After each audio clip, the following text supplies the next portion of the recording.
Alrighty. What's up, everyone, and welcome to the Work in Progress After Dark podcast. I'm Brent, Woo! and Casey's here, as always. Hello, you wonderful humans.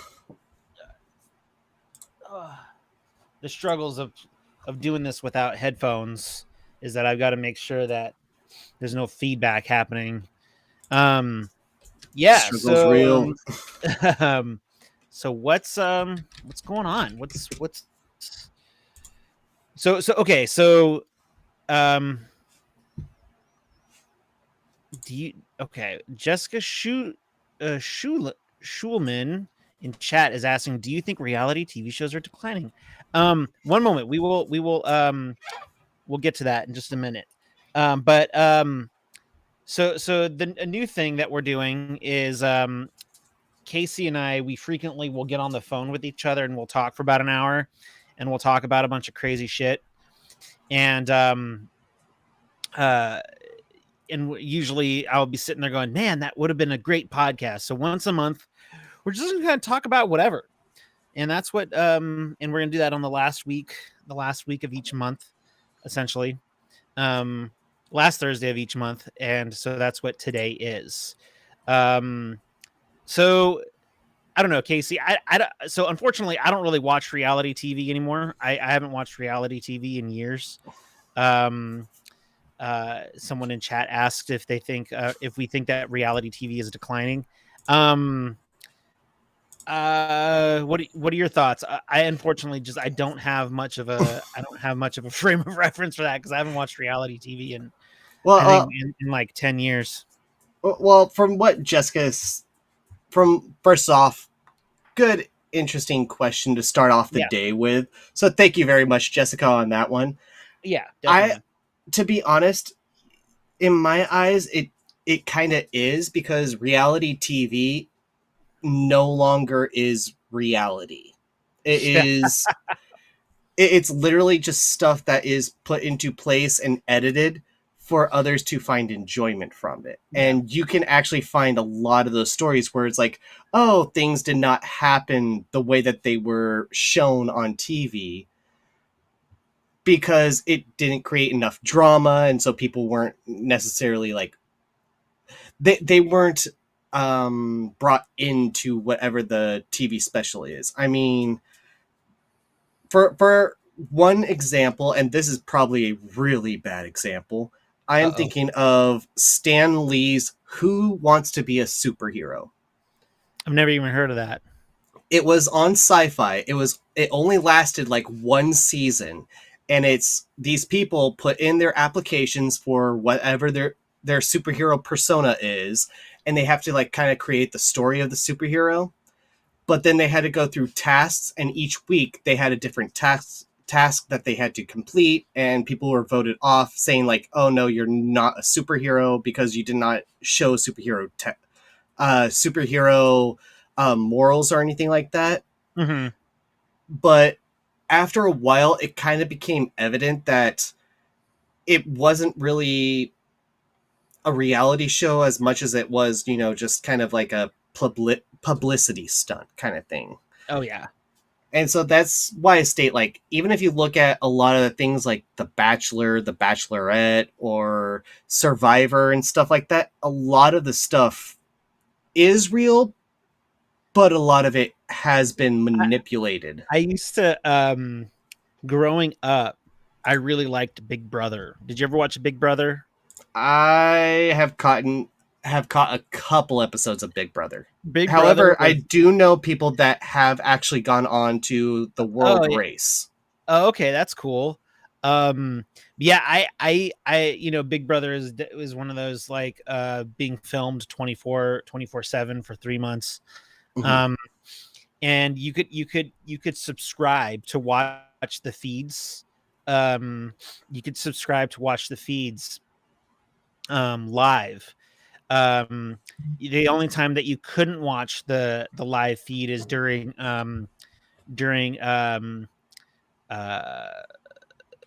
you can watch a live feed during actual live shows they would Mhm. cut that off because they naturally want you watching like they actually want the ratings. But I subscribed to the 24-hour live thing once. It was quite entertaining. It was fun. And this is when I had like um this is when I was younger, when like staying up until like 3 or 4 o'clock in the morning was no big deal. And I would just sit there and I'd be, I'd do one thing, I'd multitask. I'd have the live stream open while I was doing something else, while I was just maybe perusing the internet for dumb random things. And nighttime is when all the good stuff goes down. Like, I mean, don't get me wrong, a lot of times like half of the house would be sleeping, but like the other half would be conniving, and it was quite entertaining. But to sort of broaden that question, I personally think that just regular cable TV is dying in general. And I actually have a video on that on my channel. Um, you know, it's like and I focus on Toonami within that thing about how like people get frustrated with like Toonami jail, and people and this stemmed from actually Demon Slayer season 2 for the Entertainment District arc. Mhm. And people were frustrated. People were wondering if Toonami was going to get Demon Slayer. Um, and I was sitting there thinking, it's like Toonami's not getting Demon Slayer, is like, because this was like right when this is right when like the acquisition was like in full swing with Crunchyroll and Funimation, and they weren't quite starting the merger, but like it was obvious that stuff was going to be happening soon. Right. And Aniplex was making deals. I think Aniplex was making deals with Crunchyroll. I could be wrong. um but so Aniplex is I think the Japanese distributor of that, or Mhm. it's the same thing, I don't know. Well, there's like definitely a Japanese version of it, and then there's a US version of it. And and I was like, Crunchyroll is like, Toonami's not getting that. It's like Toonami's not getting anything good anymore ever. Um, Simply because um, Crunchyroll is I would have to say they've got a good 85% monopoly on North America distribution of anime, and like and then with streaming services in general, like for example Hulu, like you can watch most television shows on Hulu maybe the next day, or sometimes maybe even the same night. Mhm. um yeah, I think TV in general, like standard cable TV in general, is just going downhill. And there's rumors that what is it, so the other rumor that I heard was that the whole Adult Swim block of Cartoon Network would actually be going to HBO. Now I don't know what's going on with that, because HBO is doing some weird stuff with Discovery right now, purging shows and doing this, that, or the other. So I No, don't know if that's actually. I actually, don't a know if that. lot of the shows from Cartoon Network is on HBO. I do have HBO right now, Yeah. and a lot of the shows that at least I know from Cartoon Network is already available on HBO, Mm, including some of the animes as well. yeah. So Um. I definitely don't disagree with you that a lot of the cable shows are definitely becoming obsolete, but it's kind of it's basically the same thing as radio versus TV. Once TV Right. became, then radio became obsolete, and Hmm. then once streaming comes, cable basically becomes obsolete because then you don't have to wait in order to watch the shows that you want to watch, kind of thing. Yeah. Um, which I'm honestly stating, like, for some of the companies, I do approve of the whole, release an episode a week, because Sure. then you have the audience just Yeah. wanting, instead Yeah. of just releasing it all and expecting them to binge I, watch it. I think. Well, okay. On that note, I think that ep- episodes per week work for some shows, and binge watching works for others. Like, and maybe it's simply because I've just gotten used to it with certain shows. Like, for example, Stranger Things, I love binge watching that. I love binge watching that. um and once I'm done binge watching it, I've gotten my fill. um and I feel good about it, and I can then wait. Now, there was a show that I enjoyed. I mean, I do like watching my anime week to week. I like watching my anime week to week, and I know that there was some other shows that I really liked watching week to week. Um, Kenobi was fun to watch week to week. Mhm. But however, I do think I think I'm gonna try. I think I'm gonna go back and binge watch that, because the I will say that parts of Kenobi left much to be desired, and I'm curious if like binge watching it would be more satisfying than watching it week to week. Um, To but be I honest, did. that's kind of the whole basis of it. What is better, binge watching something or watching it week to week? Because if you do watch it week to week, that gives you time to sit, think about what happened in the episode, and try to come up with your own conclusions. And at the The same time, also understand what might be happening or how others might be feeling inside that episode instead of just, getting the storyline. That's also kind of why a lot of books and stuff, there are like multiple years and multiple perspectives on just like one book that came out. Well, the issue with Kenobi though is that it felt more like a 6 hour long movie that was chopped up. Mhm. Does that make so? Like, whereas like a show like Stranger Things, that definitely each episode feels like its own for the most part. Uh, um, what So, is the most popular TV show's genre in the USA? That's a good question. Okay, but ooh. Casey, you had a comment. I think you were going to comment on something, and then I, we'll I and then was just we'll. gonna say, like, it definitely has to do with what type of show it is.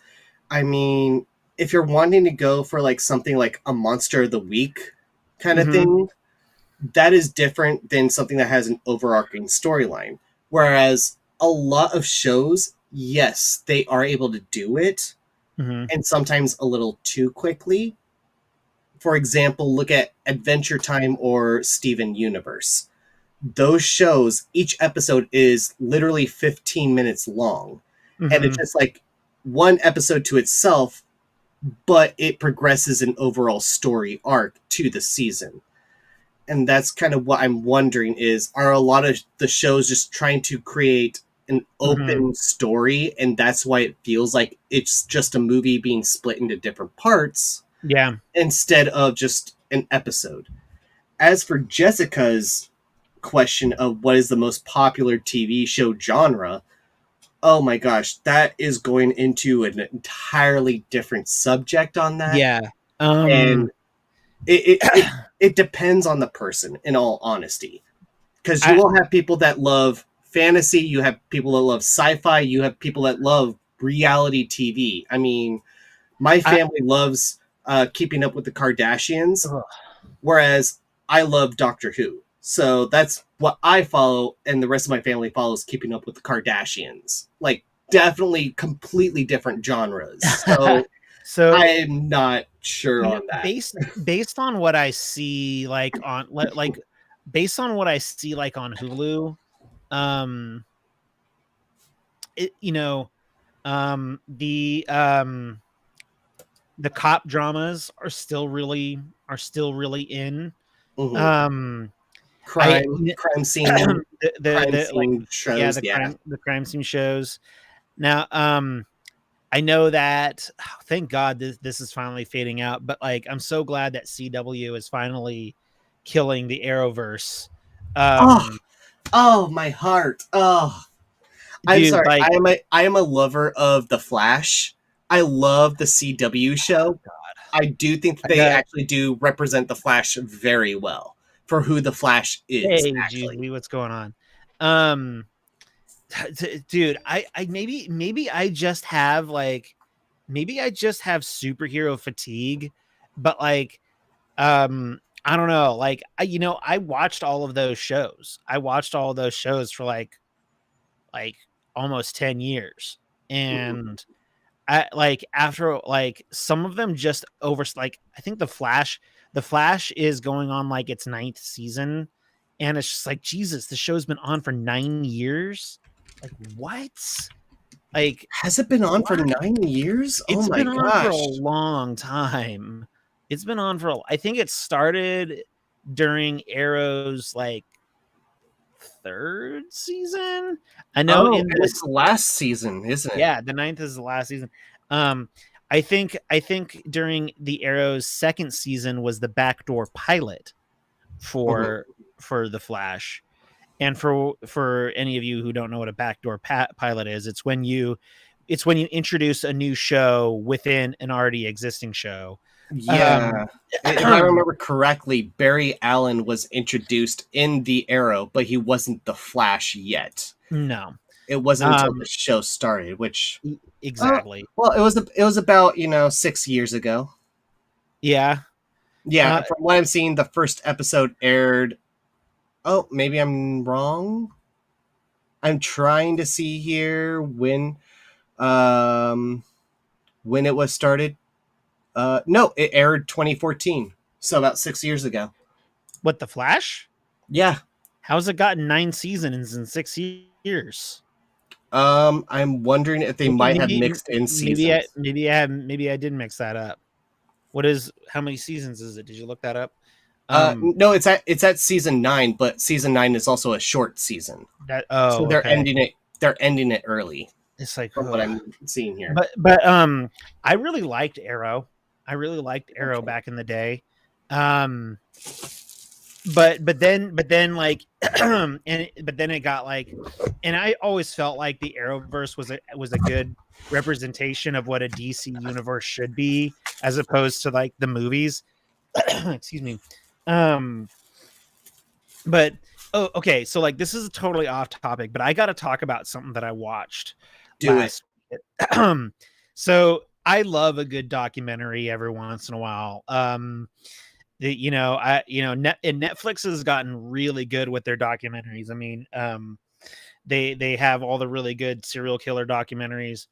Um, but I watched a really good one. I'm a big music fan. I love going to music festivals, and like I think it was last Wednesday.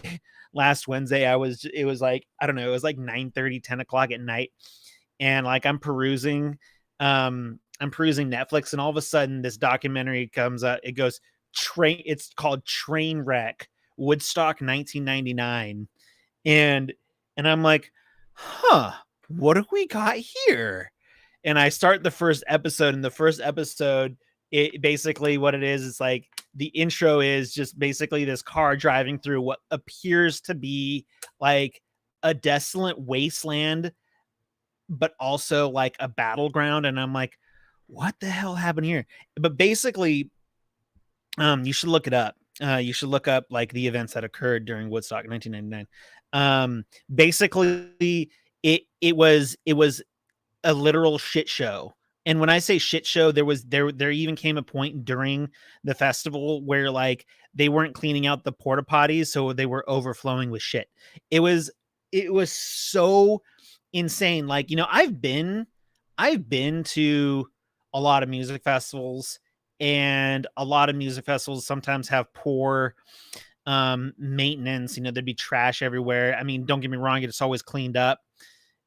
It's always cleaned up in between like nights, right? In between like each night of the festival. But it can get pretty bad. Right, right. But this was really bad. Trash didn't get trash didn't get cleaned up. Porta potties weren't cleaned out. Um, there wasn't a whole lot of available water, and basically by the third night it devolved into a straight up riot because people were so pissed off by how bad the festival turned out. And I'm like, and like I'm not doing it justice. It turned out bad, but so like I was watching this thing, and it was like it was late at night. My old man bones were like, "You got to go to bed," but my mind was like, "I am watching all 3 hours of this thing tonight." Um, and it was one of the best documentaries I've watched. It was fun, and I think that everyone should watch that documentary. It's hilarious, especially if you're a music. I mean, like they had bands like it was 1999, so it was like the first night that it was Corn. So like it wasn't like a hippie love fest like the original Woodstock was. It was a rock concert. Mhm. It was a rock concert with like bands that were there, that bands that literally are designed to rile a crowd up. So the first night had like Corn. The second night I think was Limp Biscuit, which isn't good either. um, and then thank God, the third night it closed out with the Red Hot Chili Peppers. But like they can even get wild. I mean, Flea was on stage buck ass naked. He was naked on stage the entire time, and What? he only had his bass guitar covering up his junk. Um, and then like basically the Red Hot Chili Peppers get off stage, and everyone started like lighting fires and like burning things down. It was wild. You should watch it. You should watch it. It was so good, and like it was great. It was a great documentary, and I hope that I never go to a music festival that devolves into chaos like that. Oh, where's the fun in that? I don't want to die. I don't want to die. People were getting trench mouth because the water supply was like tainted with like fecal matter. Like Oh. like trench mouth is a World War I disease. Mhm. um, but yeah. Um, so what's good with you, Casey? Oh, I mean, I don't know what else really to say about what is going on with me in a good capacity right now. I mean, just helped my niece move, so within Mm-hmm. 4 days, I traveled between 3 time zones and had to stay in each time zone, so I am So you're exhausted. like you got a weird sort of jet lag situation happening.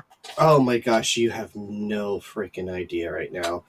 Like, I know that we usually start at 8 o'clock my time because I'm in Pacific time, but for some reason I Right. was like at 8:30 Central time, and I'm just sitting here like, wait, no, that's wrong. What is going on right now? Um, Um, so I have have you? Oh, go go ahead. ahead. No, you go ahead. Oh no, so I'm just kind of like I'm still trying to get my traction right now, as well as just all the events that are happening right now. Jeremiah asks, "How is life as a talking pulsing letter in a circle?" Oh, it is great. In fact, I'm kind of wanting to like any kind of video I do from now on, whether it be a Nuzlocke or something, I kind of want the pulsing circle to be my image. I am accepting it and I am embracing the pulsing circle of Aw, we're just never gonna see Casey face. Um, it brings an air of mystery to Fair it. enough. There are plenty of like YouTube podcasts that do have people like that, so it's all right. Oh yeah, Um, I definitely know that. um, have you been using the Viz Manga app? I have not, only Oh, because so oh, much has been freaking happening in my life that I have not I taken the know, moment. I know.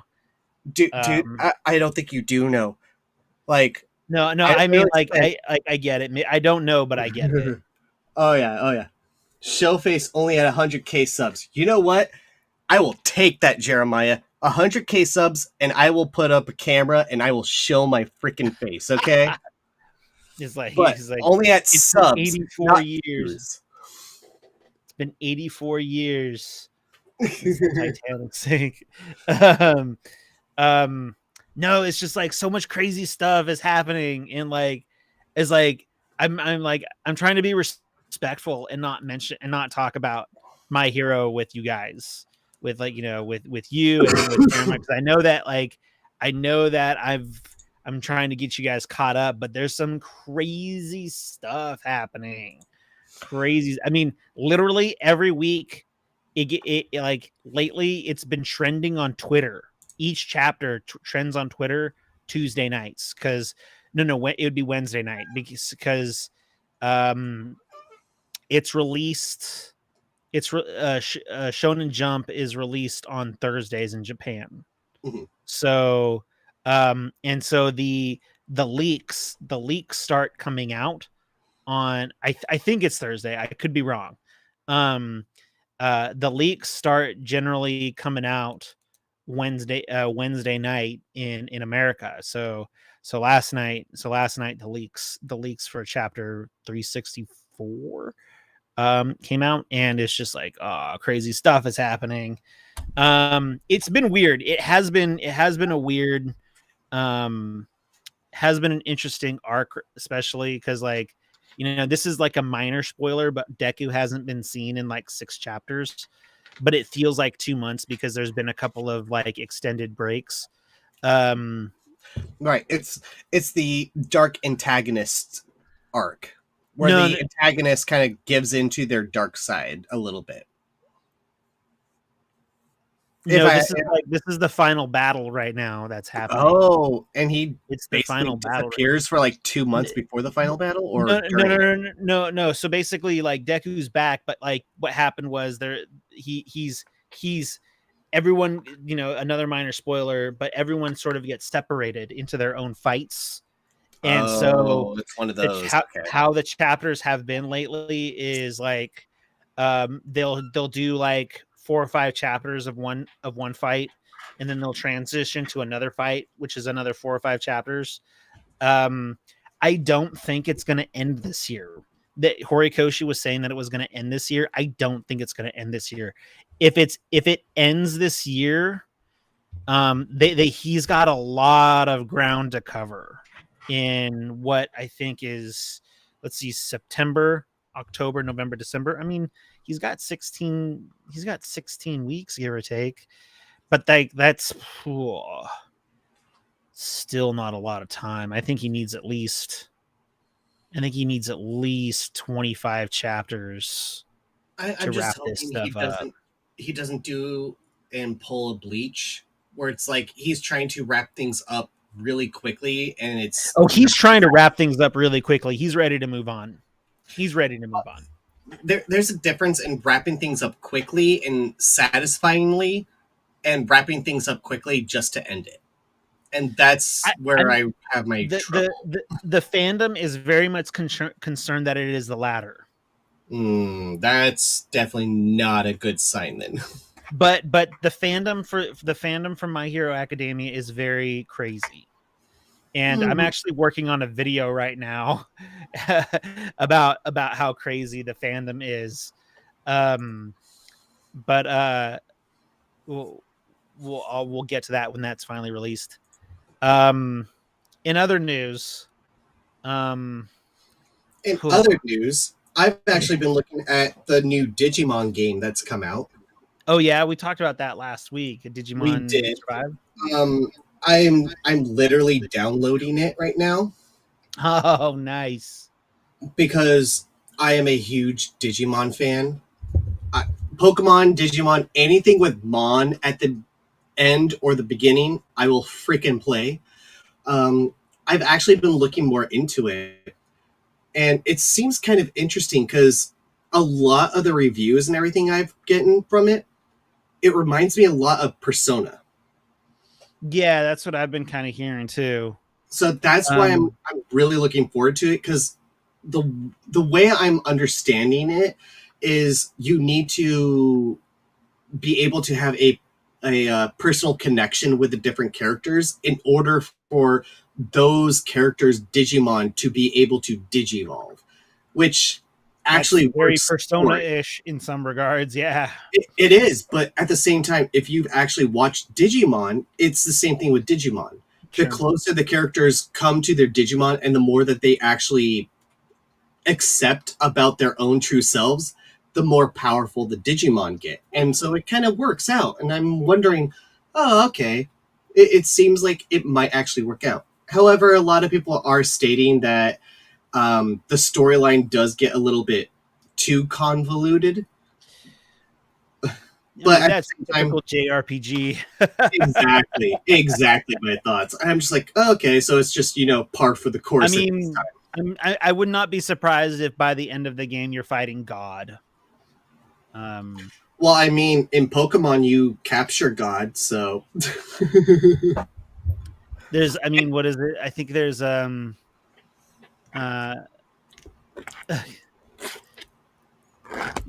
you're JRPGs, you're always fighting God at the end of it. Oh yeah. Or a version of God, or somebody trying to become God, or something Persona like that. 4 God, Persona 5 God. Mm-hmm.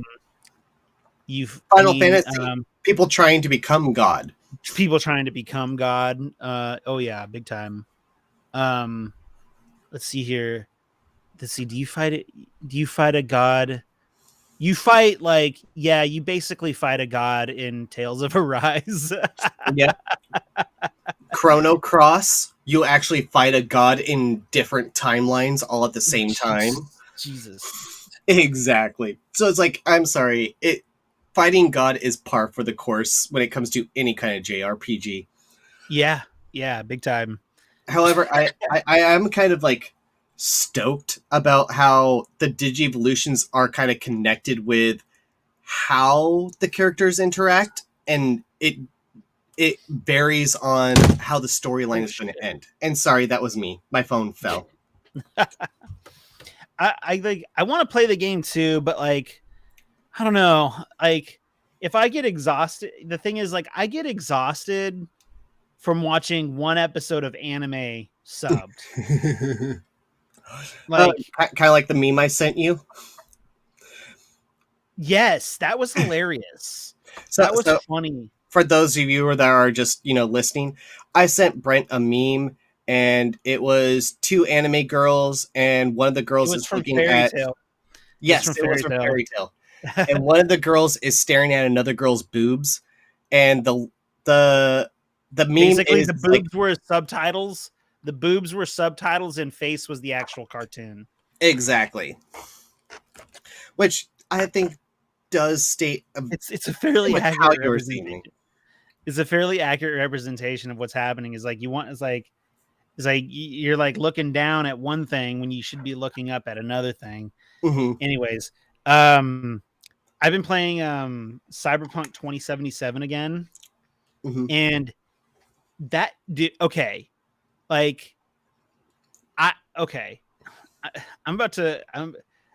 feel like I'm about to call out the gaming community. The gaming community is filled with a bunch of sheep.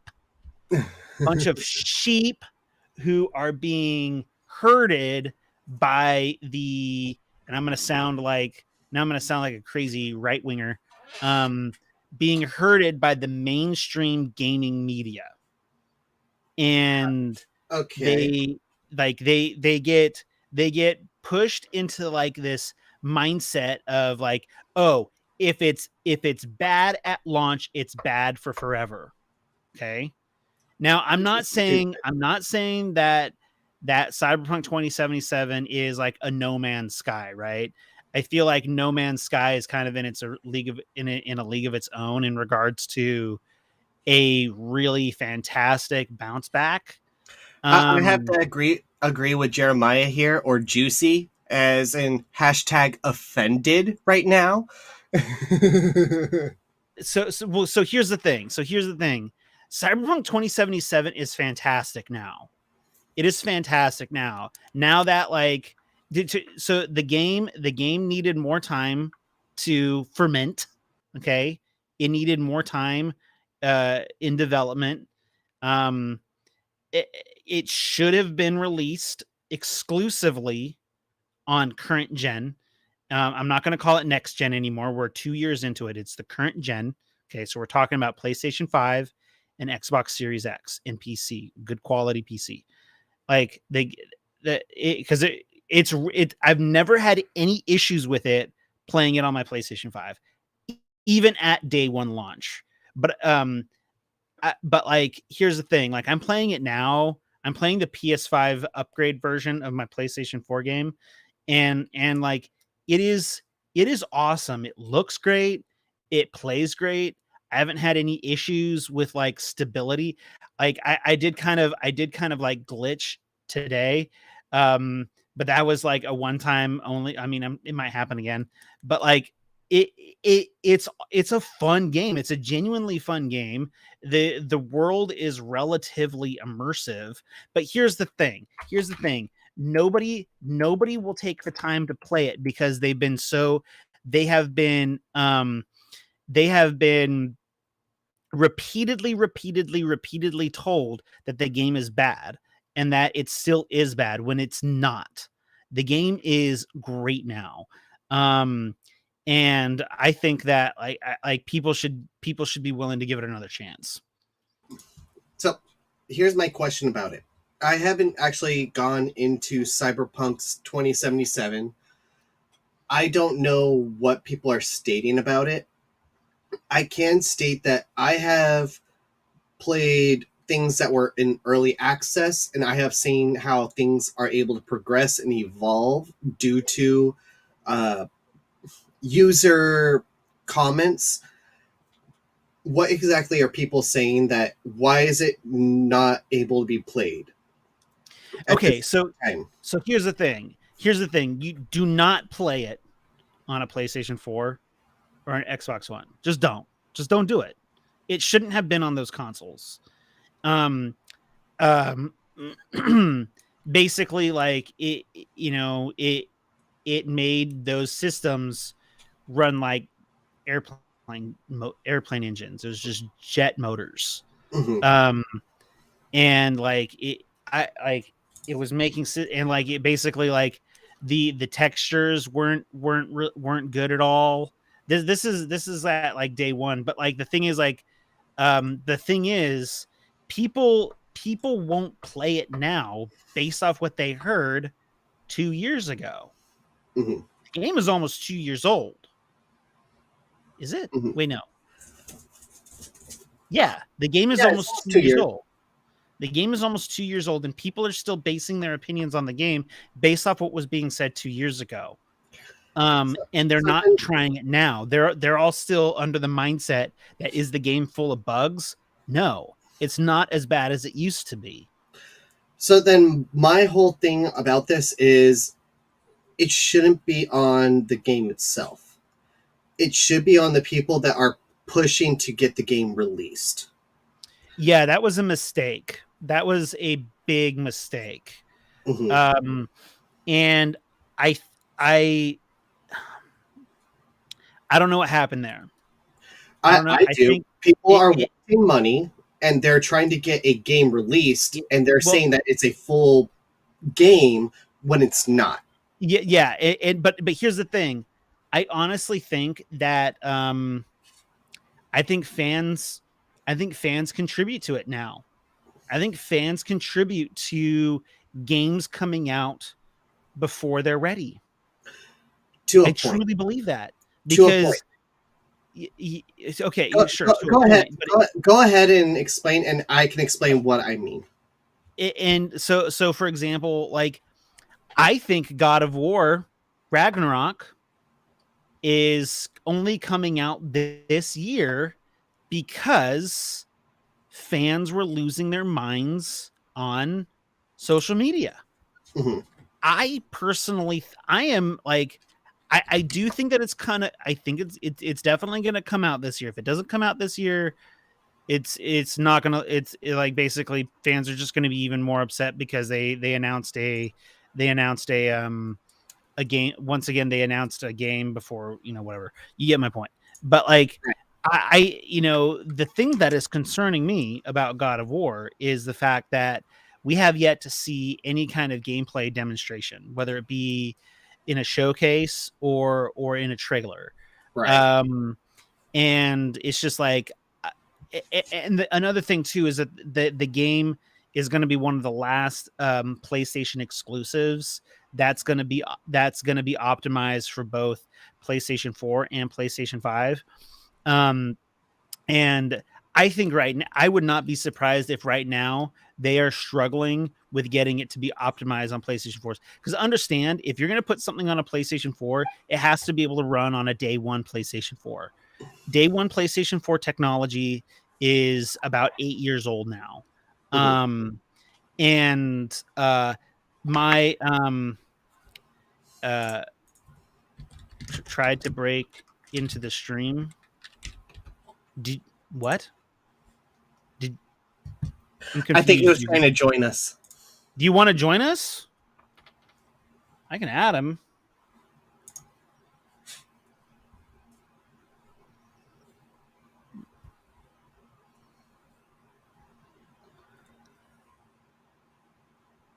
One moment. Well, while you're doing that, I'll go ahead and explain what I mean. Is, for example, look at Cuphead. Cuphead was literally, it was first announced in like 2013, and it didn't come out until like 2017, and that was for Xbox One. So when it comes to that, yeah, that's like 4 years in development, but at the same time, all the bosses, all the levels were literally hand drawn as if they were old cartoon rubber hose. Sure. So I can understand that. At the same time, I'm also looking up things like, Kingdom Hearts 3. Well, Kingdom Hearts 3 is definitely one of the primo examples of okay, so I actually I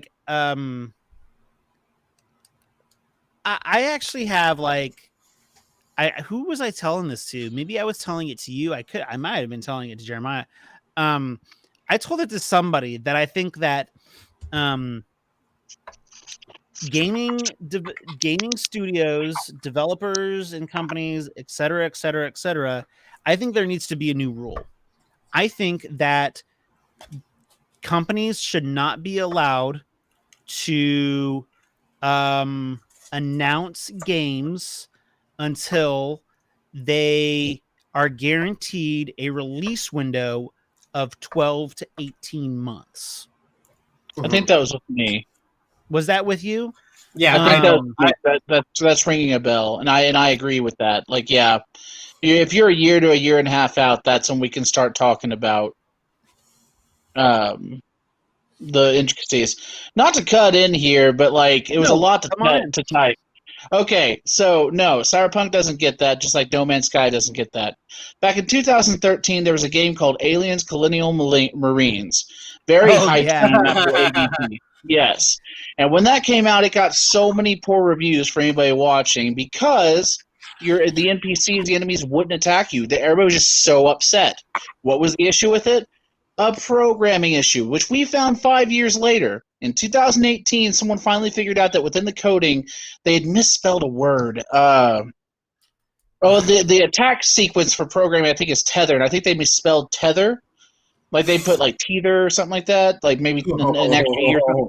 Either way, none of the enemies would attack you. But when someone found that out and fixed it, instantly was one of people's favorite game. Like it was actually really fun, really great, right? Mm-hmm. So, but should we give the respect to the game that messed itself up and upon its release? No, I don't think so. It was a hyped game. Everybody was waiting for it. AVP was still pretty hype at that time, and come in with that would have been great. The fact that it failed after all the hype that was behind it upon release means that it gets its its dues of not being a good game and always going to be poorly rated. Same thing with Cyberpunk. I would have given it to Cyberpunk if this was something in development for a couple of years as the next gen consoles, now current gen, as you had pointed out, had just come out. I'd give that. Since this was a decade-long hype train about this game, which started well before the Xbox One and PS4 series. Sure. Then to force it into something 2 generations later and make it to where it's unplayable on what would have been next gen for whenever you first were talking about it. No, it doesn't get that respect, Brent. No, dude, that's not cheap. That's respect. No, okay, then No Man's Sky doesn't deserve the respect that it's getting now. It doesn't. It does not. Like, in all honesty, it kind of doesn't. I mean, Fallout 76 barely goes through that because Fallout 76 had the same problem where it came out and it was hyped up, but there were obvious things that Fallout needed to 76 be was fixed. bad, but it was a lot of fun. I had fun playing Oh, Fallout. it was a lot of fun. No. There were And still I don't want to things hear that from needed me, to be Bethesda fixed. fans. Bethesda's all about the bad. Bethesda's all about the jank of the game. That's the joke. Like, part of the gameplay is That's clipping their into a joke. rock and not being able to leave. Right. Like, But you know what? You can't take away no. I honestly, like, I do think that, like, yes, unfortunately, Cyberpunk got hit by a poor launch, but the game is definitely fun right now, and like, I do think that I think it deserves a second chance. I think it does. Oh, I do agree. I do agree with you on that. It does deserve a second chance. I'm just saying that people who have that attitude of that's not fair, I'm not going to give it, they are well within their rights. You don't have to forgive just because someone says sorry, you know. But I do agree. I believe it does deserve a second chance, but I'm not the majority, you know. Like, well, that's also kind of why I do state, like, you know, Kingdom Hearts 3. It was in development for a very long time. When it came out, it wasn't necessarily. So hold on. When it did come out, it wasn't received as wholeheartedly, and that is because in development there were changes, and that is very obvious. After the DLCs came out, then it became actually a lot more of a fluid story. However, just playing Kingdom Hearts 3 from all the other variations of the games, it was a lackluster game for just being the name of the series, and that's the whole thing. And it just creates a bad taste in the mouth. Yeah, I mean, to play mild devil's advocate here, Tetsuya Nomura, the game director for Kingdom Hearts 3, he did make it very clear that Kingdom Hearts 3 would not enter full active development until after the release of Final Fantasy 15, even though the game was announced to be in some kind of development, I think back in 2013. I think it was announced at E3 2013 to be in development. And that was one of the main problems, as well as the problem that they even had stories in the game that wasn't even fully fledged. Look at the Frozen level. Oh God. Oh, exactly. I broke a controller in the Frozen episode. Oh, You're not the only one. You're not the only one. That boss was a nightmare. But you also realize that's not how the level was supposed to be. They literally changed it because Disney changed the storyline of the Frozen movie. That's also why they implemented the freaking song in the goddamn game, which is so goddamn annoying. Sorry, go ahead. The Frozen level. I think Frozen is a bad movie. I think it's overrated. I think Frozen is overrated as hell. I remember seeing it in theaters, and I walked out of it, and I was like, I guess it was all right.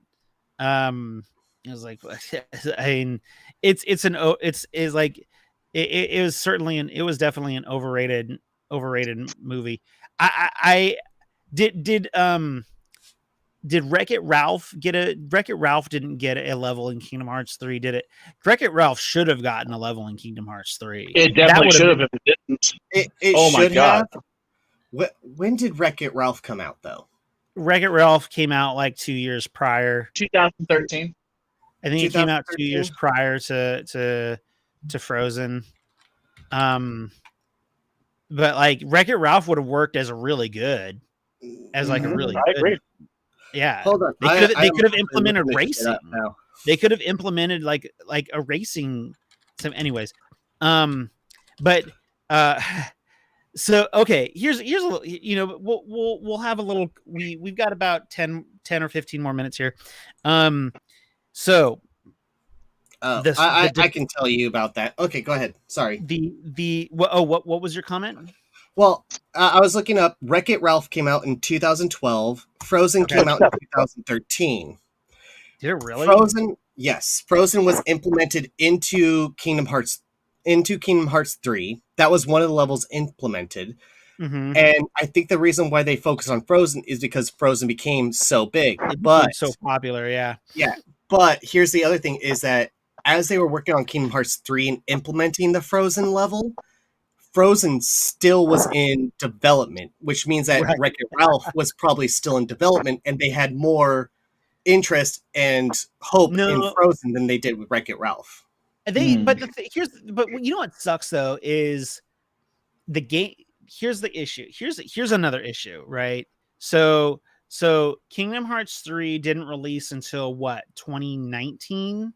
Somewhere right? around 2019. Kingdom Hearts 3 2020 was for no, that's Remind. 2019. Okay.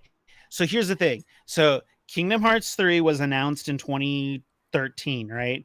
It was released 5 years later in 2018. That is plenty of time to create a cohesive Frozen world. Wait. What? Mm-hmm. Hold on. Go ahead and repeat what you just said. Sorry, I just completely missed it. 5 years. Okay. Uh-huh. 5 years.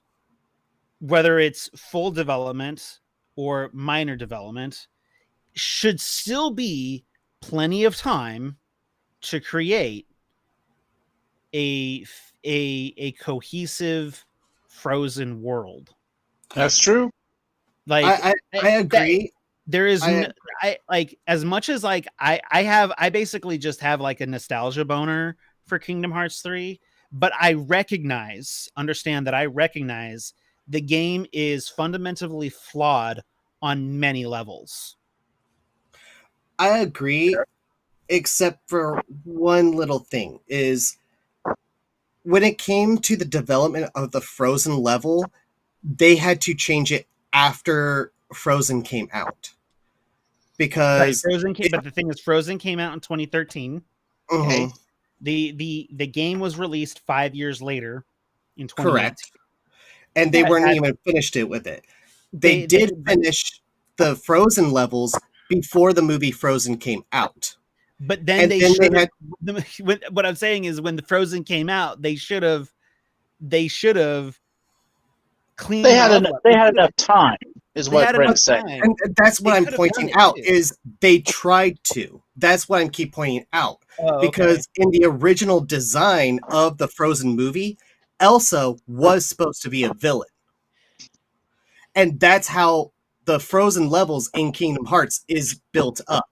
That's why you don't actually hear the villain in the Frozen levels of Kingdom Hearts 3. That's why you never hear him talk. Is because they had to completely change it.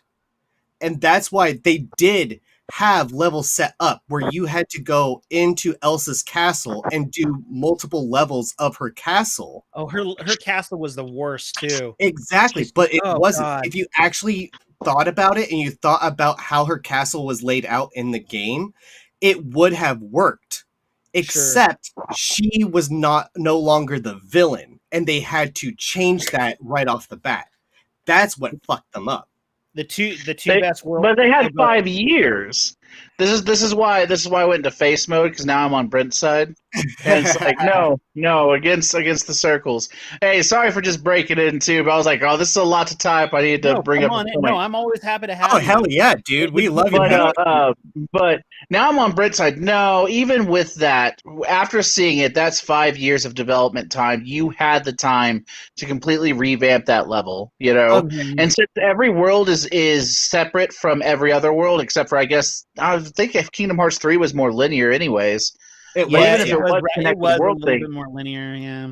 So then here's my question. So, if you take like a year or two developing a level and you're still developing other levels, all of a sudden you had to change a level because something got completely changed. It didn't, but the thing is, it didn't really. I don't think it really needed. It didn't really need a complete overhaul. It didn't. Like they just had to probably add in a few cutscenes to establish what's his face as the true villain. Okay, True, but they had to implement and actually create new cutscenes from what they did not have when they were first given the information that they were given to create the game. Yeah, but here's the thing too. Here's the other side of the argument. Okay, Big Hero 6 came out after Frozen, and there was actually a pretty solid level for Big Hero 6. Big Hero 6 is one of my favorite levels in that game. Mm-hmm. Does that level come before the Frozen level? That's actually a good question. I think it comes after. Yeah, it comes after. I'm about to say, I'd be willing to bet it comes after. For what Casey's trying to say is, you'd have to unravel a lot of years worth of work in progress to work in progress in order to fix that. He said the thing. But so if it came afterwards, I can see that. And admittedly, I'm ignorant to how programming fully works. So to me, it sounds as simple as just going in, finding the files, and adding what needs to be added. But it's probably a lot more than that. That being said, I still stand by, if it took 2 years worth of progress and development, and you took an additional 5 years, I can guarantee you there was some, especially for how the game came out, I can guarantee you there was some dragging of the feet. We could have worked harder on this. And I'm honestly looking at the level progression in Kingdom Hearts 3 right now. San Francisco, which is the level for Big Hero 6. Yeah, that's about 3 to 4 levels after Arendelle. So Arendelle is in the middle of the game. But when did Big Hero 6 come out? When did Big Hero 6 came out in 2014? Okay, so it came out a year later. Mm-hmm. Okay.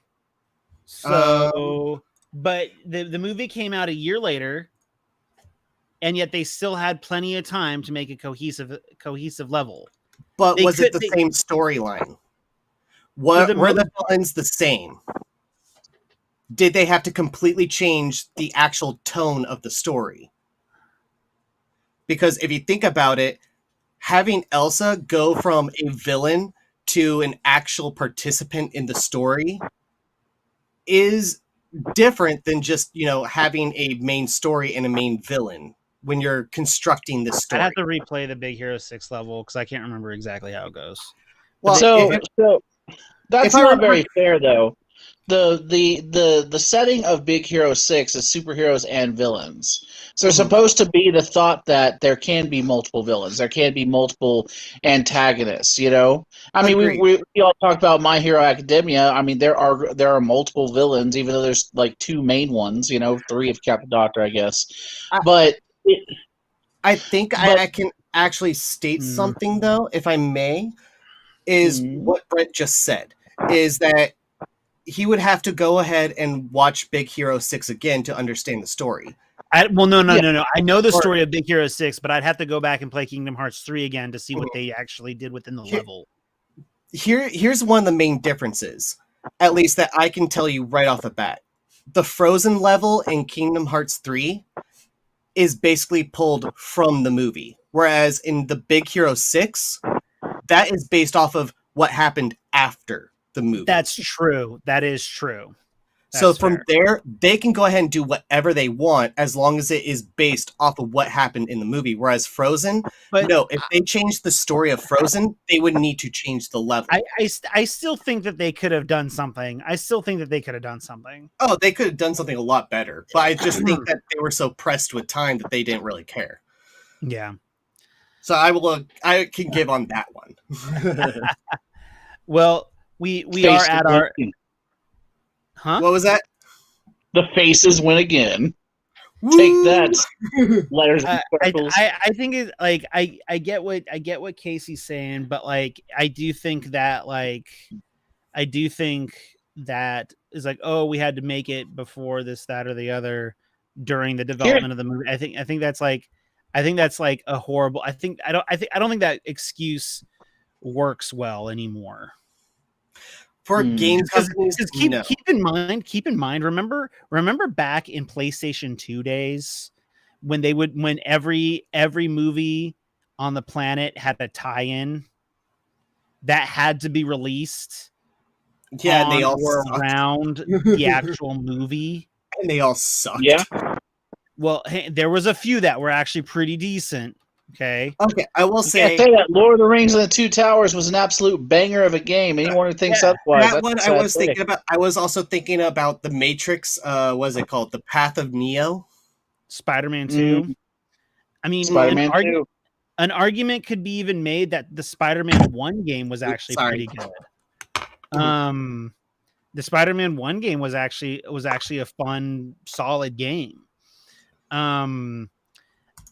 Spider-Man 3 is debatable, but Spider-Man 3 in general is debatable. By that time, you just want to go to Ultimate Spider-Man and Venom. So the point that I'm trying to make is that, like, if whether or not they are good or bad, game developers have the capacity to create a decent game while a movie is in production. Yes. So, yeah. So I think that they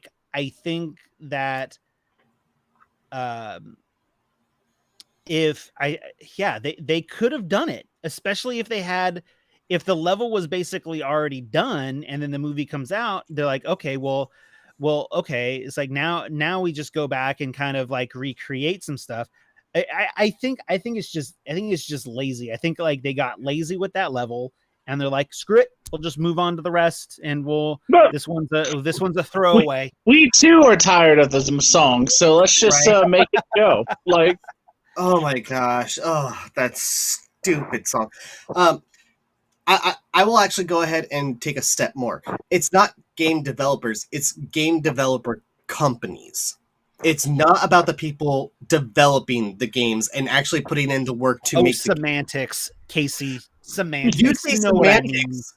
You say semantics. I am saying, like, if you want games to actually come out and be good, the game developers, the ones actually writing the code, are the ones trying to make it good. It is the people setting the limits for them, saying, no, you need to get this stuff out in time. No, you need to do this. No, you need to do this. I mean, come on. What else is a death march? It is literally game developers trying a parallel world. Exactly. It's literally people trying to fix these bugs and trying to make a game at least playable before it comes out. And it's because the company is setting these limits that are not feasible. Okay. Okay. On that note, I actually have a question for you guys. So it's not the question that I wanted to ask earlier. I do want to address the topic of quality over quantity when it comes to certain video games. Anyways, with that being said, what are your honest opinions on how Starfield is going to be at launch? Overhyped. Yeah. Overhyped. The hype train is so real for this. People were screaming like it was the greatest day of their life when we didn't even get a gameplay trailer.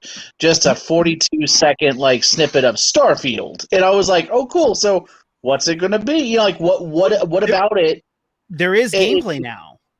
There is gameplay now, but before there's so the hype train is so real for this. I feel like it's going to take another Halo Infinite, where it's like you just really like it because it's Bethesda. You really like it because it's you expect high things of it so hard that if you scream loud enough, no one's going to question you. And Xbox is banking on that game next year. Mm-hmm. That is their game for next year. People are like, I mean, they have to. They had nothing else. What, Fable 4? like they didn't have any other exclusives like that were really going to showcase the series in its entirety. I kind of have to agree, especially I think they just brought Halo back into the mix. At the same time, bother with Halo Infinite. I didn't. I just. Oh yeah, neither did I. At the same time, I have to state like Starfield. I haven't really heard anything. Hogwarts Legacy, though, I am totally all in for. So I frequently get into it. Here's the thing. I honestly try to be genuine about my opinions. Although I am a Sony person, I try to tout myself as someone who can see the good and the bad of both, and to try not to be like very like, and I try not to be super biased towards one party. But the fact of the matter is, and this is like, this might come off me as sounding like a Sony fanboy. Sony has quality over quantity. Okay. Sony might make really bad decisions, but at the end of the day, they deliver a quality product, and I am willing to pay for it. Okay. I mean, just on their Spider-Man, yeah, they delivered a pretty good quality item. I have yet to see Microsoft and Xbox deliver a quality product that I am willing to pay $60 to $70 for. Okay. I know that I don't really have to do that with Games Pass, but I think that they need to be releasing games with the idea that, will this game sell at full price? Yeah, but they're not held down by the restraints of Sony itself. You see, Microsoft pretty much owns this market, not just this market, but the gaming market. As like games online as a whole that you're buying from, even things that you're finding on Steam have a Microsoft emblem on them. You know, they pretty much own a good majority of all the data you're getting transferred to you, whether it be digital or physical copy, right? Mm-hmm. Sony played the game of keeping exclusives and really pushed exclusivity to the point of pushing out Switch as a viable place for porting until late into the game, whenever they were already losing to partnerships between Microsoft, Xbox, and Switch. You know, so they bet. So I guess on that same thing, they better, because it's quantity over quality there. I'd have to actually come back on it like they better. You know, God of War Ragnarok better be good, because you really are banking on that and that alone. If something fails, cough, cough. What was it, Brawl All Stars, where they were trying to break into the Smash community? You're not coming back from that. But the thing is, here's the truth of the matter, though. Like Starfield won't be dead on arrival, but what's going to happen? Here's what I predict will happen with Starfield. Okay. I predict that it's going to get rave initial reviews like most Bethesda games do. But that is those reviews are going to be based off of a 2-week gaming period that companies like IGN get. Okay, they get like a 2 or 3 week period to blast through the game, play it, and then go, oh yeah, the game was all right. We give it a 7 or an 8. Okay. Great. But here's what's going to happen, right? Players such as you and I, us here in this chat, we're going to sit down and we're going to play that game for 60 to 100 hours over the course of a month, right? And we will get the full experience of the game. And you know what? I bet you anything that once, YouTubers that don't get the luxury of getting a review copy 2 or 3 weeks before release, I honestly think that the real reviews will reveal that the game is mediocre, fun but mediocre, like most Bethesda games. I think that's going to pull a Cuphead. Skyrim is a fluke in their history, right? Like, Skyrim was a fluke because they actually brought what everybody wanted: effing dragons into a fantasy hack and slash. Right. Well, Like, so one other thing that I do need to point out is kind of what you're saying is people go ahead and get a game, they review it without actually playing the game. They just they just play it for a certain amount of time, and they've already had because they're reviewing it in the honeymoon stage. Well, Here's like the first couple weeks into a game, I'm going to still love it. I just bought it, you know. Well, here's the reason why I say the Cuphead thing is because when Cuphead first came out, reviewers got it, and a couple of the reviewers actually got shit because they couldn't make it past the tutorial. And that's what a lot of people are stating is you're not even focusing on the game, so how are we supposed to know that the game is actually good when you're not actually understanding the game? The other thing I do want to state about this, though, is that it kind of goes along with the whole thing of kind of what Jeremiah was saying earlier is Sony needs to be good because they have exclusives. Whereas Microsoft, especially with Game Pass, they're also putting out games that have early access, meaning that those games aren't even finished yet. Yeah, I mean, like Anvil right now is on Xbox Game Pass, which is it was trying to break into the roguelike while having kind of like a champion progression. Like you kind of level up your person like on the sly, and you go in, you've got abilities that have cooldowns. It's almost like an MMO style because you can fight with a bunch of friends. It's pretty cool actually, and it's been in like in the alpha beta stage for a while, and you got it for free on Game Pass. I go back to it every once in a while just to kind of see it, you know. Like, but here's the thing, isn't it? So the issue though is okay. So, here's what I predict will happen with God of War, right? So here's God of War versus Starfield, right? God of War will be heavily praised by everyone. The people who initially review it. God of War Ragnarok will have to suck really, really, really, really bad for it to get below an 8. Okay, I refuse to believe that it would ever get below an 8, even if it did. And the reason why is I have a deep respect for the God of War franchise fan base. I really do. That has to be one of the most non-toxic fan bases because some people try to be right. Like seriously, like people come like, well, I don't know if I like it. It's like we just like I remember looking at one thing on Twitter about it, and then this guy's like, listen, I've never played. I played the first one, wasn't a fan of it. I'm not going to play this one either. It's just not my cup of tea. Like he was trying to be respectful, and they just came like, hey man, that's understandable, but if you consider like if you're going to give it a review, at least try it out. It feels different, it plays different. You might like it. They are definitely the most respectable fan base.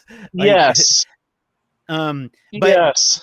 So here's like the point that I'm trying to make is that like that I have like everyone is just like yeah, Microsoft needs to put out a good product.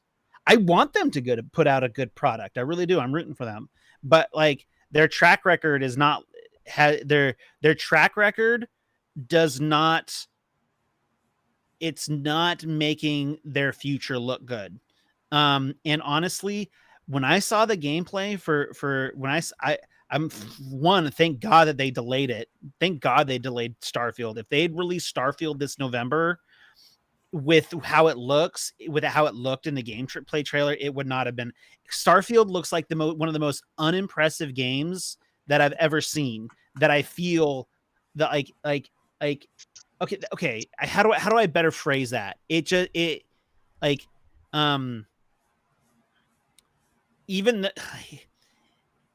How do I correctly say this? Sony is becoming EA. Instead of actually bringing out good games and good quality games, they're just trying to put out as many games as possible within a set timeline. Right. Well, Starfield does not look like a game that. Okay, Cyberpunk looks more impressive than Starfield. Okay. I'm gonna tell you this. Whenever I saw Starfield, it reminded me of the Halo Infinite trailer. It seemed just a little unpolished, if it makes sense. Like, I'm expecting a certain level of aesthetic and, I guess, just visual, prowess based off the type of game I'm playing. Since this is space exploration, I'm expecting like Elite Dangerous style 60 frames, And I personally was just kind of like, I feel like this is kind of lackluster. I don't know what it was. Maybe it's the focus. So I don't know. Todd Howard stated that, the lead over at Bethesda, he said, this is what's terrifying me about Starfield. He said there's going to be 1,000 explorable planets in Starfield. That terrifies me because I would much rather have 15 explorable planets with stuff to actually do. Okay. How many, it's like these 1,000 explorable planets, they're all just going to be just randomly generated planets with maybe like raw materials for crafting on them, maybe some generic enemy types. But like, hey, not to route it back, but you know why you have that fear? Because of No Man's Sky. right. You can even actually go a little bit farther back, because you know what you're actually reminding me of? Spore. Golly. So, I want to have fun throughout, right? I don't want to be bored in between my fun. Right. And it's like, whew, anyways, yeah. So I just want to, like, I guess my closing for it is, you say that Microsoft needs to start producing some quality, and I'm sitting here like, not really. They're winning the money game, which is the game, The fact is, anything that gets produced right now that's going to actually get PlayStation any money that's not a sole exclusive. So, the stuff that's supposed to keep it running whenever it's winter, is owned by Microsoft now. Like, their hand is in the cookie jar, and they get a percentage of it. What are you talking about?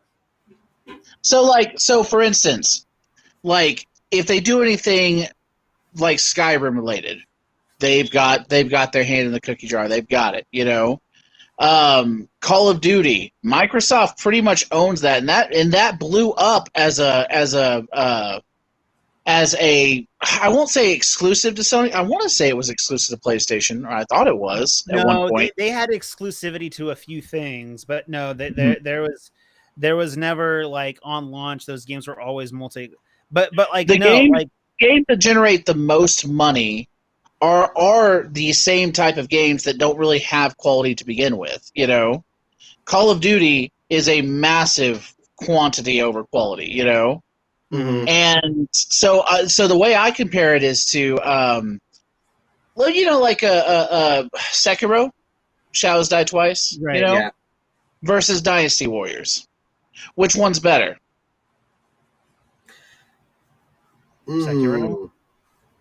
Sekiro should be better, and honestly, visually it should be amazing.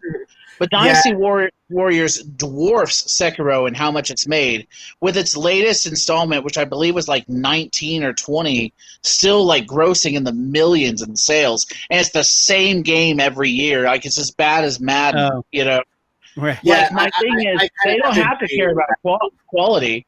If you're pressing it out and you're making the money, Microsoft has my thing is, what's the incentive for Microsoft to bring out quality, when they make money on most of every game that's sold, And what I mean by that for them owning it is the fact of, even if it comes to PlayStation, unless it's an exclusive, it comes onto the internet, it comes to Xbox, and Microsoft has its hands in those sales. So no matter how good PlayStation might do in a sale of a game that's open source, Microsoft dwarfs it, by being just that much. So you're saying that, like, so you're saying that, okay, so let's say the new Jedi game, Jedi Survivor, right? The sequel to Fallen Order.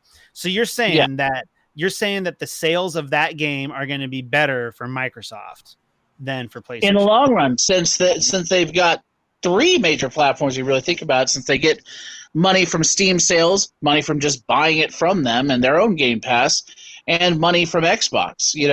They have 3 outlets to make money. Sony has 1. That is very true. I mean, that is true. Look at Final Fantasy VII Reboot. How many years before it came onto Steam? And I don't have a PlayStation. What's the first thing I buy it on? I buy it on Steam, which is Microsoft. Right. But I will say this though. I will stand by this comment.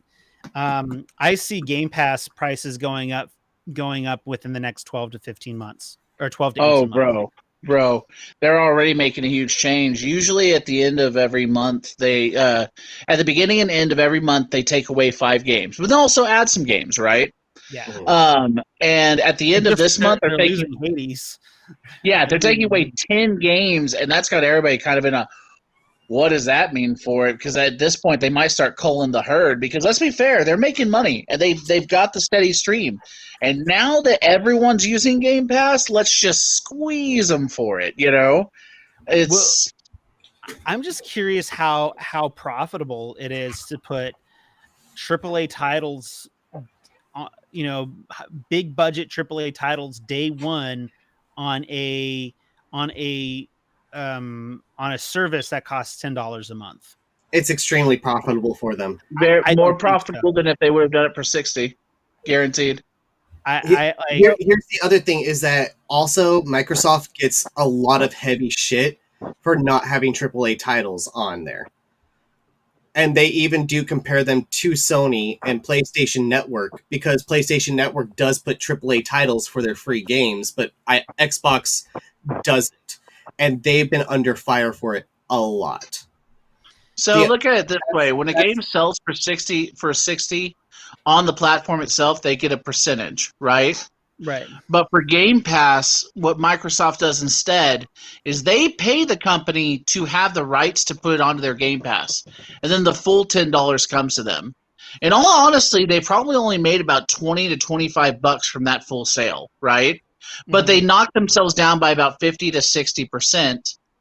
But by doing that and making it affordable for a lot of people who say, man, $70 is just too much for me right now, suddenly you're getting $15 from, let's say, on average, 4 people versus 1, which puts you above what you made. That's just the model that I kind of foresee, And that's not even counting the people that play it just to try it out and then end up buying it, which I have done, as well as adding on the fact that they're putting on a bunch of early access games, which are games that are not even full versions of the games, onto their Game Pass, and getting people interested in them.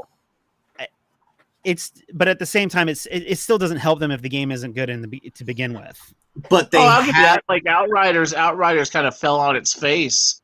It was a day one exclusive. But I will tell you this. When it fell on its face, what did Xbox do? Oh, hey, by the way, we don't usually do this, but here in the future, in the next month, look what's coming. And pretty much brought in some pretty heavy hitters, Brought in the Castlevania franchise, which would get nostalgic players to play it, right? Bloodstain got a place for it. And, of course, the talks of Hades coming in.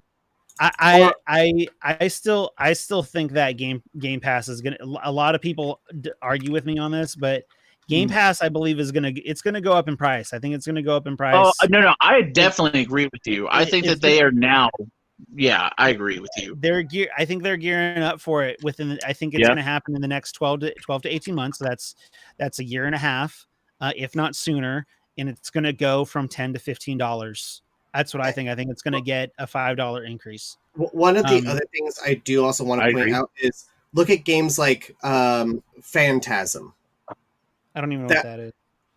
You do. It's the ghost game where you play as ghost hunters. Phasmophobia. Phasmophobia. There we go. Yes, Phasmophobia. That was early access on Xbox Game Pass. Little Witch in the Woods. Phasmophobia wasn't on Games Pass. It was Steam. It was early access on Steam. Yeah, that's Same Steam. thing. It was on Steam. I actually did You had me did kind get of worried, the like, did I miss a game, like an early access game? I would have been kind of sad, you know. I am stating that, like, I actually got You're saying that Phasmophobia is on Games Pass? It is, or it was. Other game is you. Little Witch in the Woods, which that one has been compared to Stardew Valley. That is early access on Game Pass. I don't At least think it was Phasmophobia last was time. ever on Games Pass. I'm kind of certain it was. I know a lot of things that were just kind of like random were actually on Game Pass, or I think that was always on Steam. or what? There was also the other one where you get shrunk. Oh yeah, the backyard that was one? Grounded. Grounded. That was also was on fun. Games Pass. Grounded, Yeah. yeah. That started out on Games Pass kind of thing. Yeah, I remember that. I think we played that a little bit, didn't we? Oh, we totally played that. Yeah. Maybe I was I'm not wrong. fighting Phasmophobia. Yeah, I might be wrong on that one. However, I do know that Grounded and Little Witch in the Woods, those early access were on Xbox Game Pass, and those have actually been Grounded. I want to say Grounded is. I didn't recall Little Witch in the Woods, but I could have. Oh no, I know for a fact it was, because I was actually wanting to play that when it first got released, and it was on there. So here's another. So here's the thing, and this goes back to the whole. So I have read multiple reports that Phil Spencer wants a Game of the Year. He wants a Game of the Year. He's never going to have a Game of the Year. If he doesn't fix things with the studios that he spent billions of dollars on now, he is never going to have a Game of the Year. I will say this: agree.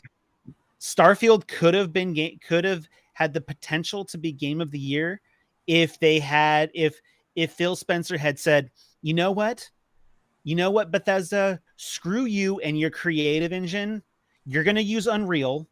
You're going to use Unreal, and you're going to make something that works day one. But instead he's allowing them to continue to use an engine that it gets updated, but it's never gotten a complete overhaul. The engine is dated. The engine is like the base of the engine is like 5 to 10 years old. It's not a good engine. They think that bugs equals entertainment. They think that shoddiness within the game itself equals like fun gameplay because everybody makes fun of it, but it's still frustrating to see the same stuff for the last over a decade now. Yes. Yes. Here's the thing. Here's what I predict. Okay. So there's going to be, next year, I think what it's going to boil down to, I don't know why I'm always talking about Game of the Year. I think the Game Awards are bullshit. But I know that, I'm just going off of what everyone else is thinking. Right. So next year, I don't even think Starfield will get, if Starfield gets nominated for Game of the Year, it's just simply Jeff Keighley throwing them a bone.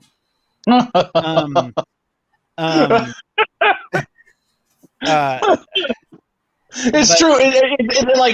Name the lie. Like, find the lie in the statement. You know, it's so. My thing is, because y'all brought up Ragnarok. My thing is, like, if you really want Game of the Year, you're gonna have to pick a year where nothing's coming out, like nothing.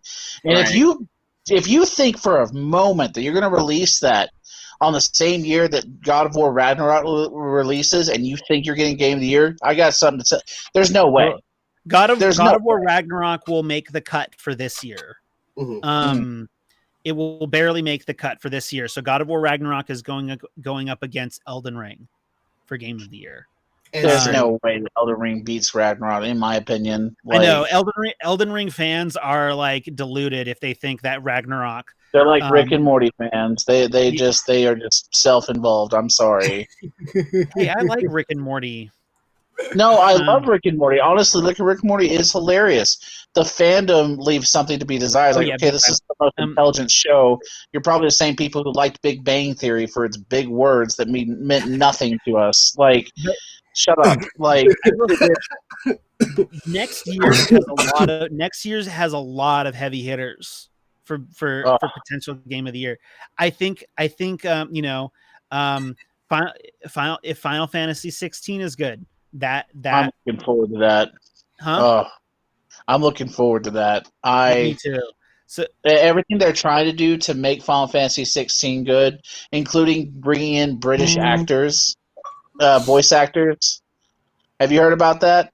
No. What's so they were bringing in, and I gotta go read it again, but I think they are seriously bringing in like British voice actors or people from Europe, European, just because they want to be more authentic for the West. Perfect. And cool. I was like, that is dope. Yeah, like I don't care what anyone says. That's pretty freaking dope. Like. But yeah, Square Enix has 2 Final Fantasy titles coming out next year, which could easily be Game of the Year contenders. Okay, so Jedi Fallen Order should have been a Game of the Year contender when it came out. However, it missed the deadline. So Jedi Survivor is coming out next year, and if it is as good, and it'll probably be better than its predecessor, it's a contender for Game of the Year. Spider-Man 2 is expected to come out next year. That will be a Game of the Year contender. So Starfield, so the big Microsoft games that come out next year, from what I can tell, it's Starfield and this other game called Redfall. Okay. Yep. Redfall is developed by the studio that I think did the Dishonored series. So those games have to be immaculate. And honestly, Redfall looks a lot more impressive than Starfield. Yeah. But the thing is, Microsoft is banking on the Bethesda brand to get it where it needs to go. And like I said, it probably will get nominated for Game of the Year, but it's going to be going up against other things that it just does not stand the chance to. Now, I could be completely wrong. I am judging Starfield based on what I've seen, but like what I've seen is damn near close to probably what the final product will be. And I just think that I think at this point, in all honesty, it comes down to indie studios. The big developers, Sony, Microsoft, Nintendo, not as much right now because Nintendo actually still does. Yeah, Casey, we get it. You like to suck the dick of the indie studios. We get it. Oh, I freaking love indie. I will totally suck their dick. But so here's the thing, though. Like indie studios getting nominated for Game of the Year, it's like a dime a dozen. Okay, like I know that. What was that game? Celeste. I know that Celeste got it. I think Celeste is like an anomaly. Celeste, Bastion. Was Bastion nominated for Game of the Year? I believe back in the day. Really? Bastion was not. Okay. You're finding more and more that indie companies are actually starting to stand out. I mean, look at Stray, for example. That is also part of an indie company. That's right. Stray is apparently a Game of the Year contender for this year. Cuphead was nominated as Game of the Year. That is an indie developed company. So, but also Breath of the Wild 2 is expected to come out. No, wanted to clarify. Bastion did not win Game of the Year. It won. But was it nominated? The Xbox Live? Was it nominated for Game of the Year? Let me see. I know it won Best Song of the Year. In GameSpot's Game of the Year awards, Bastion won Song of the Year for Build That Wall, as well as the Reader's Choice Award for the Best Download-Only Console Game. That's not Game of the Year, though. Yeah. I'm trying to look. By the way, here. folks, we're wrapping up this podcast. Let's just continue the discussion outside of the podcast. No worries. No, that's okay. Thanks for everyone for tuning in. We'll catch you later.